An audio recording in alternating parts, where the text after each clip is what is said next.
I got me a Hasbro Dungeons & Dragons Cartoon Classics Presto. Let's crack it open.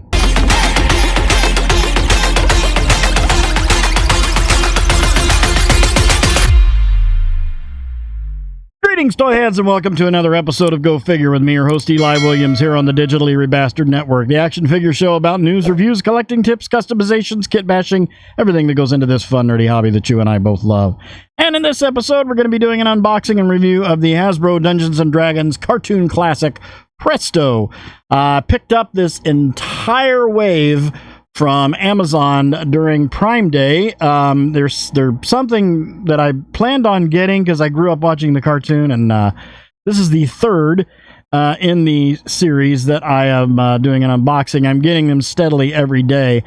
Today I got Presto and Eric. I should have Bobby and Diana tomorrow, and I also got Dungeon Master and Venger today. So let's take a look here. We got these classic look from the intro to the cartoon here, and then a cartoon rendering of Presto right there on the side. Dungeons & Dragons, 40 years. Here we have the windowless packaging with the picture of the figure on the front there. Warning, choking hazard, don't put Presto in your mouth. You'll poke your throat with that pointy hat.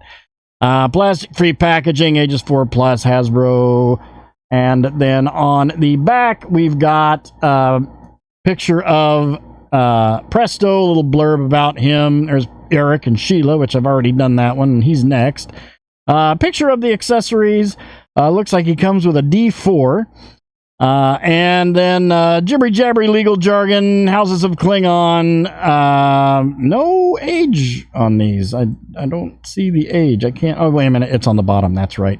Barcode, Hasbro, and then on the bottom, more jibbery-jabbery legal jargon and ages 0 to 3. You know what that means. If your child is not born yet, they shouldn't play with these toys. That's right, you're welcome. And we're all set to open up. Let's get Trusty out. Pew! And release Presto into the world. All right, is this box good? Oh, this one popped open. I'm just having a little bit of trouble with the flaps on the other ones. Okay, let's get this stuff out. And these bags are taped for some. Some of them are folded and taped. Some of them are sealed. Some of them aren't sealed. Just depends on the series. Of course, G.I. Joes are in a little foot locker. All right, get all this stuff out. Stupid piece of paper. Okay. And, all right, Presto, get you out. And take all this stuff and sit it aside. Get to that in a moment. And we will get Presto up on the pedestal. All right, here we've got him on the pedestal. Let's have a look at the accessories. First off, we have his magical hat, which is his weapon from the show. This is a semi-soft rubbery plastic, but we've got a little keyhole notch in there for the effects to fit in, which we'll get to those in a moment. But yeah, we've got the hat there, and this also has a second hair option that we can pop off of him if you want him to wear the hat. Otherwise, you'd pop this out and then use that as the weapon with the spell effects there. But we do have a second hair piece, if you will, with a big old thing sticking out of the top of it, so the hat will fit on it. Which is, I guess, that's kind of cool. It's very G.I. Joe-esque. That's what they seem to be doing now. Like with Lady J and Shipwreck, and there's been a few others that have had a couple different heads. Zorana. Yeah, you know, just brown hair, not really, no dry brush on it. They're very cartoony. They're not made to look real, which I'm glad they did that. They didn't give realism to them like they did like with the Star Wars Black Series Rebels. Which looked great, but, you know, I wish they would have been cartoony looking because it was an animated series. So yeah, that is the hat and the hair. Then we have, of course, there's a D4 because they all come with a different, once you have them all, you'll have a complete set of D&D dice. So that's kind of cool. I'm going to put them, I have a little treasure chest that I'm going to put them in. I'll just set that over there with the others. And then we have some spell effects. 2 spell effects, in fact. We have one that is just like almost like a prep, like he's getting started to do something with the hat here. So we got like a little bit of a purple. There, it's a translucent rubbery plastic, very soft rubbery plastic. And then we have one that is like a big swoosh sort of effect that I think you can connect to his hand. Looks like with his, you can connect to his other wrist, and then that fits in there as so. Oh, wait a minute, have I got that lined up right? Yeah, so that fits right. That one's a tight fit. Okay, that's not wanting to fit in there. Okay, there we go. So yeah, we've got a little bit of that, a little bit of this effect right here, but then more with I guess yeah, you would put that in his hand and then attach that to his little pointy finger there. But yeah, very translucent. I bet this looks amazing under a black light. May have to do that. Maybe I'll try to do that with the thumbnail. But yeah, swooshy, swirly, purpley effect, which is what his spells looked like in the show. So yeah, and then here we have Presto. Let's grab Mr. Ruler here. Without the hat, Presto stands at approximately 5 3/4 inches tall. Right there. So he's a little bit taller. Bobby's going to be real tiny. I'll have Bobby tomorrow and Diana.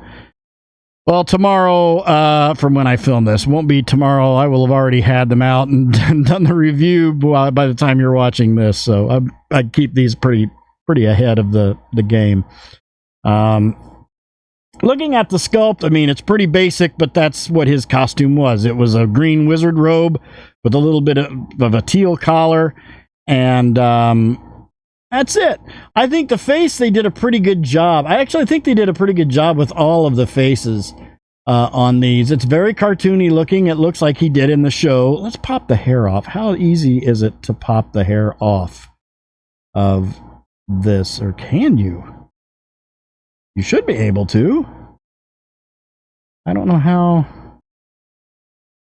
I was going to pop the hair off to see. Oh, there we go. Okay, it's just like a little... Wow, that's creepy, isn't it? So yeah, you pop the other hair on, and yeah, that snaps right on, and then you can put the hat on, and then there he is wearing the hat.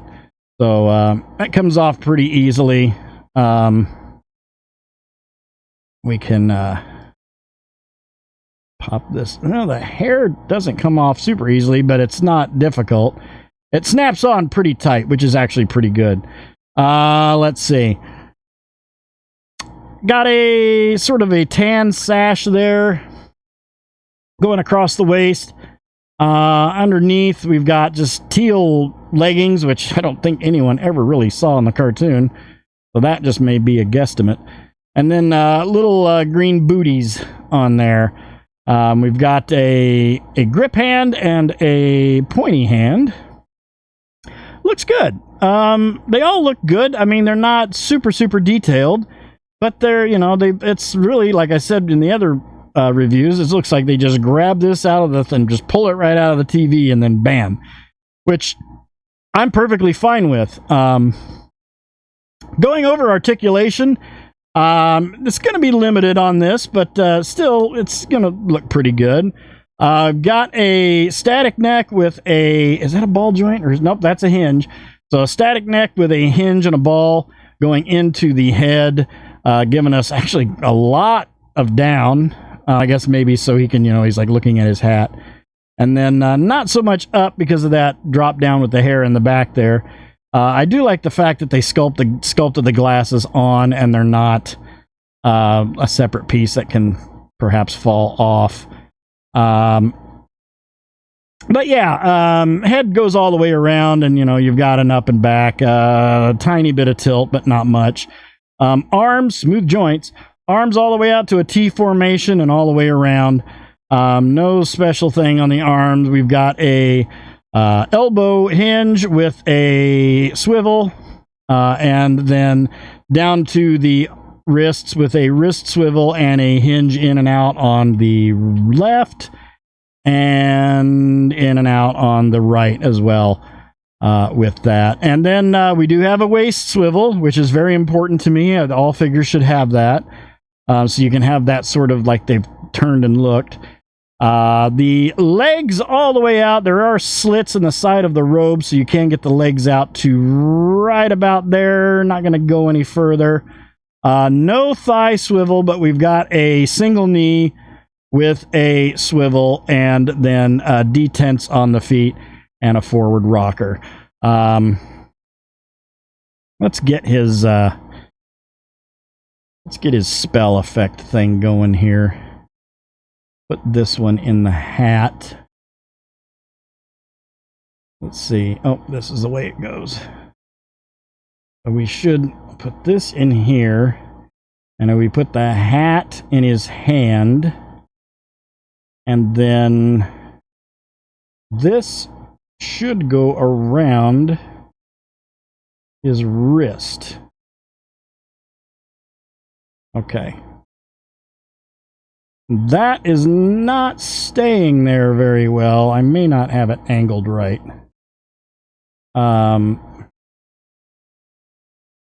There we go. Get his feet lined up here.